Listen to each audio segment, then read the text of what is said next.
23/11/2024 प्रातः मुरली। ओम शांति। बाप दादा मधुबन। मीठे बच्चे, देह अभिमानी बनकर सर्विस करो तो हर कदम में सफलता मिलती रहेगी। प्रश्न, किस स्मृति में रहो तो देह अभिमान नहीं आएगा? उत्तर, सदा स्मृति रहे कि हम गॉडली सर्वेंट हैं। सर्वेंट को कभी भी देह अभिमान नहीं आ सकता। जितना जितना योग में रहेंगे उतना देह अभिमान टूटता जाएगा। प्रश्न, देह अभिमानियों को ड्रामा अनुसार कौन सा दंड मिल जाता है? उत्तर, उनकी बुद्धि में ज्ञान बैठता ही नहीं है। साहूकार लोगों में धन के कारण देह अभिमान रहता है, इसलिए वह इस ज्ञान को समझ नहीं सकते। यह भी दंड मिल जाता है। गरीब सहज समझ लेते हैं। ओम शांति। रूहानी बाप ब्रह्मा द्वारा राय दे रहे हैं, याद करो तो यह बनेंगे। सतोप्रधान बन अपने पैराडाइज राज्य में प्रवेश करेंगे। यह सिर्फ तुमको नहीं कहते हैं, परंतु यह आवाज़ तो सारे भारत बल्कि विलायत में भी जाएगा। सबके पास बहुतों को साक्षात्कार भी होगा। किसका साक्षात्कार होना चाहिए? वह भी बुद्धि से काम लेना चाहिए। बाप ब्रह्मा द्वारा ही साक्षात्कार करा कर कहते हैं, प्रिंस बनना है तो जाओ ब्रह्मा व ब्राह्मणों के पास।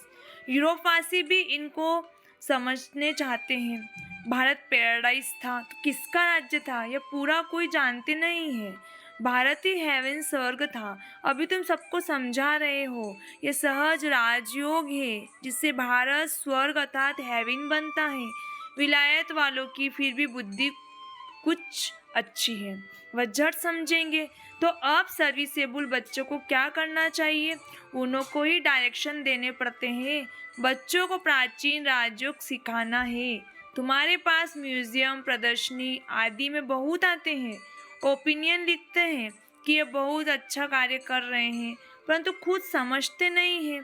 थोड़ा कुछ टच होता है तो आते हैं, फिर भी गरीब अपना अच्छा भाग्य बनाएंगे और समझने का पुरुषार्थ करेंगे। साहूकारों को तो पुरुषार्थ करना नहीं है, देह अभिमान बहुत है ना। तो ड्रामा अनुसार जैसे बाबा ने दंड दे दिया है, फिर भी उन द्वारा आवाज कराना पड़ता है। विलायत वालों तो यह नॉलेज चाहते हैं, सुनकर बहुत खुश हो जाए। गवर्नमेंट के ऑफिसर्स पिछाड़ी कितनी मेहनत करते हैं, परंतु उन्हें फुर्सत ही नहीं है। उन्हों को भल घर बैठे साक्षात्कार भी हो जाए तो भी बुद्धि में नहीं आएगा। तो बच्चों को बाबा राय देते हैं, ओपिनियन अच्छी अच्छी इकट्ठी करके उनका एक अच्छा किताब बनावे, राय दे सकते हैं। देखो कितना सबको ये अच्छा लगता है। विलायत वालों व भारतवासी भी सहज राजयोग जानने चाहते हैं। स्वर्ग के देवी देवताओं की राजाई जो सहज राजयोग से भारत को प्राप्त होती है, तो क्यों नहीं म्यूजियम गवर्नमेंट हाउस में अंदर लगा दें, जहाँ कॉन्फ्रेंस आदि होती रहती हैं। ये ख्यालात बच्चों के चलने चाहिए। अभी टाइम लगेगा, इतनी जल्दी नर्म बुद्धि नहीं होगी। गोदरेज का ताला बुद्धि को लगा हुआ है, अभी आवाज़ निकले तो रिवॉल्यूशन हो जाए। हाँ, होना जरूर है। बोलो गवर्नमेंट हाउस में भी म्यूजियम हो तो बहुत फॉरेनर्स भी आकर देखें। विजय तो बच्चों की जरूर होनी है, तो ख्यालात चलने चाहिए। देही अभिमानी को ही ऐसे से ख्याल आएंगे कि क्या करना चाहिए, जो बेचारों को मालूम पड़े और बाप से वर्षा लेवे। हम लिखते भी हैं बिगर कोई खर्चा। तो अच्छे अच्छे जो बच्चे आते हैं, राय देते हैं। डिप्टी प्राइम मिनिस्टर ओपनिंग करने आते हैं, फिर प्राइम मिनिस्टर प्रेसिडेंट भी आएंगे, क्योंकि उन्हों को भी जाकर बताएंगे। तो वंडरफुल नॉलेज है।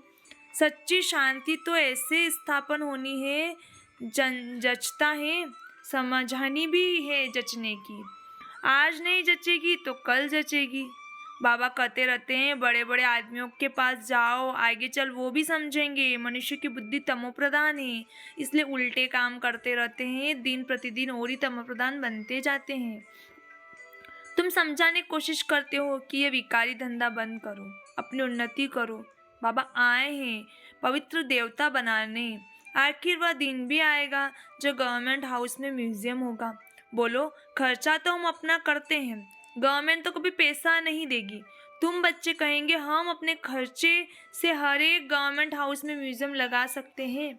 एक बड़े गवर्नमेंट हाउस में हो जाए तो फिर सब में हो जाए। समझाने वाला भी जरूर चाहिए। उनको कहेंगे टाइम मुकर्रर करो, जो कोई आकर रास्ता बतावे। बिगड़ कोड़ी खर्चा जीवन बनाने का रास्ता बताएंगे।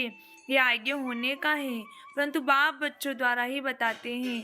अच्छे अच्छे बच्चे जो अपनों को महावीर समझते हैं, उनको ही माया पकड़ती है। बड़ी ऊंची मंजिल है, बड़ी खबरदारी रखनी है। बॉक्सिंग कम नहीं है, बड़े तो बड़ी बॉक्सिंग है। रावण को जीतने का युद्ध का मैदान है। थोड़ा भी देह का अभिमान ना आए, मैं ऐसी सर्विस करता हूँ या करता हूँ। हम तो गॉडली सर्वेंट हैं, हमको पैगाम देना ही है। इसमें गुप्त मेहनत बहुत है। तुम ज्ञान और योग बल से अपने को समझाते हो, इसमें गुप्त रह विचार सागर मंथन करे तब नशा चढ़े। ऐसे प्यार से समझाएंगे। बेहद के बाप का वर्षा हर कल्पहातवासियों को मिलता है। 5000 वर्ष पहले लक्ष्मी नारायण का राज्य था। अभी तो कहा जाता है वेश्यालय।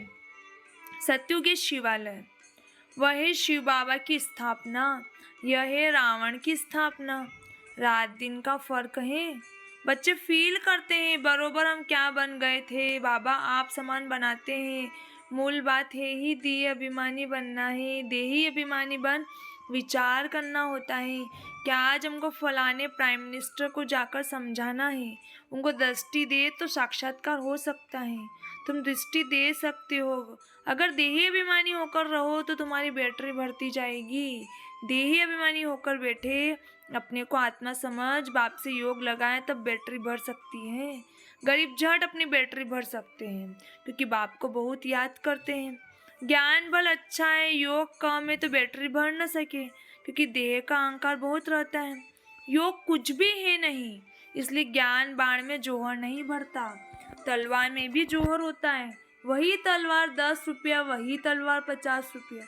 गुरु गोविंद सिंह की तलवार का गायन है। इसमें हिंसा की बात नहीं। देवताएं हैं डबल अहिंसक।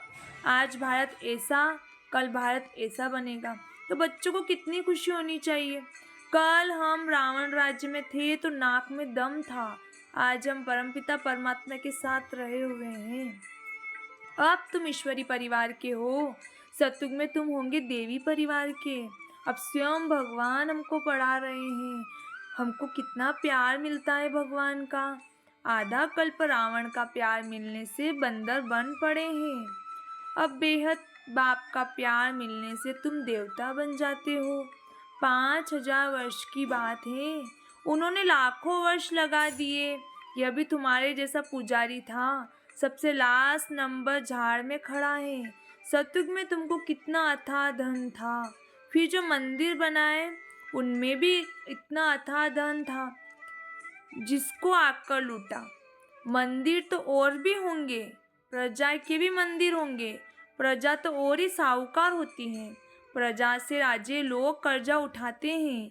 यह बहुत गंदी दुनिया है। सबसे गंदा मुल्क है कलकत्ता। इनको चेंज करने की तुम बच्चों को मेहनत करनी है। जो करेगा सो पाएगा। देह अभिमान आया और गिरा। मन मनाभव का अर्थ नहीं समझते, सिर्फ श्लोक कंठ कर लेते हैं। ज्ञान तो उनमें हो न सके सिवाय तुम ब्राह्मणों के। कोई मठ पंथ वाला देवता बन न सके। प्रजापिता ब्रह्म कुमार कुमारिया ब्राह्मण बनने बिगड़ देवता कैसे बन सकेंगे? जो कल्प पहले बने हैं वही बनेंगे। टाइम लगता है। झाड़ बड़ा हो गया तो फिर वृद्धि को पाता जाएगा। चीटी मार्ग से विहंग मार्ग होगा। बाबा समझाते हैं, मीठे बच्चों बाप को याद करो, सुदर्शन चक्र फिराओ। तुम्हारी बुद्धि में सारा 84 का चक्र है। तुम ब्राह्मण ही फिर देवता और क्षत्रिय घराने के बनते हो। सूर्यवंशी चंद्रवंशी का भी अर्थ कोई नहीं समझते हैं। मेहनत करके समझाया जाता है फिर भी नहीं समझते, तो समझा जाता है अभी समय नहीं है। फिर भी आते हैं समझते। ब्रह्म कुमारियों का बाहर में नाम है ऐसा। अंदर आकर देखते तो कहते बहुत अच्छा काम कर रहे हैं। यह तो मनुष्य मात्र की कैरेक्टर सुधारते हैं। देवताओं का कैरेक्टर देखो कैसा है, संपूर्ण निर्विकारी। बाबा कहते हैं काम महाशत्रु है। इन 5 भूतों के कारण ही तुम्हारा कैरेक्टर बिगड़ा हुआ है। जिस समय समझाते हो उस समय अच्छा बनते हैं। बाहर जाने से सब कुछ भूल जाता है। तब कहते हैं सो सो करे श्रृंगार। ये बाबा गाली नहीं देते, समझाते हैं। देवी जलन रखो, क्रोध में आकर भोगते क्यों हो? स्वर्ग में क्रोध होता नहीं। बाप कुछ भी सामने समझाते थे, कभी भी गुस्सा नहीं आता था। बाबा सब रिफाइन करके समझाते हैं। ड्रामा कायदे अनुसार चलता रहता है। ड्रामा में कोई भूल नहीं है, अनादि अविनाशी बना हुआ है। जो एक्ट अच्छी चलती है फिर 5000 वर्ष के बाद होगी। कई कहते ये पहाड़ी टूटी फिर कैसे बनेगी। नाटक देखो, महल टूटे फिर नाटक रिपीट होगा, तो वही बने हुए महल देखेंगे। यह हूबहू रिपीट होता रहता है। समझने की भी ब्रेन चाहिए। कोई के बुद्धि में बैठना बड़ा मुश्किल होता है। वर्ल्ड की हिस्ट्री ज्योग्राफी है ना। राम राज्य में इन देवी देवताओं का राज्य था, उन्हों की पूजा होती थी। बाप ने समझाया है, तुम ही पूज्य और तुम ही पुजारी बनते हो। हम सो का अर्थ भी बच्चों को समझाया है। हम सो देवता, हम सो क्षत्रिय। बाजुली है ना, इनको अच्छी रीति समझना है और समझाने की कोशिश करनी है। बाबा ऐसे नहीं कहते धंधा छोड़ो, नहीं, सिर्फ सतोप्रधान बनना है। हिस्ट्री ज्योग्राफी का राज समझकर समझाओ। मूल बात है मन मना भव। अपने को आत्मा समझ, बाप को याद करो तो सतोप्रधान बनेंगे। याद की यात्रा है नंबर 1। बाबा कहते हैं मैं सब बच्चों को साथ ले जाऊंगा। सतयुग में कितने थोड़े मनुष्य हैं, कलयुग में इतने ढेर मनुष्य हैं। कौन सबको वापिस ले जाएगा? इतने सारे जंगल की सफाई किसने की? बागवान खिवैया बाप को ही कहते हैं। वही दुख से छुड़ाकर उस पार ले जाते हैं। पढ़ाई कितनी मीठी लगती है, क्योंकि knowledge is source of income. तुमको कारून का खजाना मिलता है। भक्ति में कुछ नहीं मिलता। यहाँ पाँव पड़ने की बात नहीं, वह तो गुरु के आगे सो जाते हैं। इससे बाप छुड़ाते हैं। ऐसे बाप को याद करना चाहिए, वह हमारा बाप है। यह समझ लिया है ना। बाबा से वर्षा जरूर मिलता है, वह खुशी रहती है। लिखते हैं हम साहूकार के पास गए तो लज्जा आती थी, हम गरीब हैं। बाबा कहते हैं गरीब हो और ही अच्छा, साहूकार होते तो यहाँ आते ही नहीं। अच्छा, मीठे मीठे सिकलते बच्चों प्रति माता पिता बाप दादा का याद प्यार गुड मॉर्निंग। रूहानी बाप की रूहानी बच्चों को नमस्ते। हम रूहानी बच्चों की रूहानी माता पिता बाप दादा को याद प्यार गुड मॉर्निंग, नमस्ते नमस्ते। शुक्रिया बाबा, शुक्रिया। धारणा के लिए मुख्य सार, सदा इसी खुशी व नशे में रहना है कि अभी हम ईश्वरी परिवार के हैं।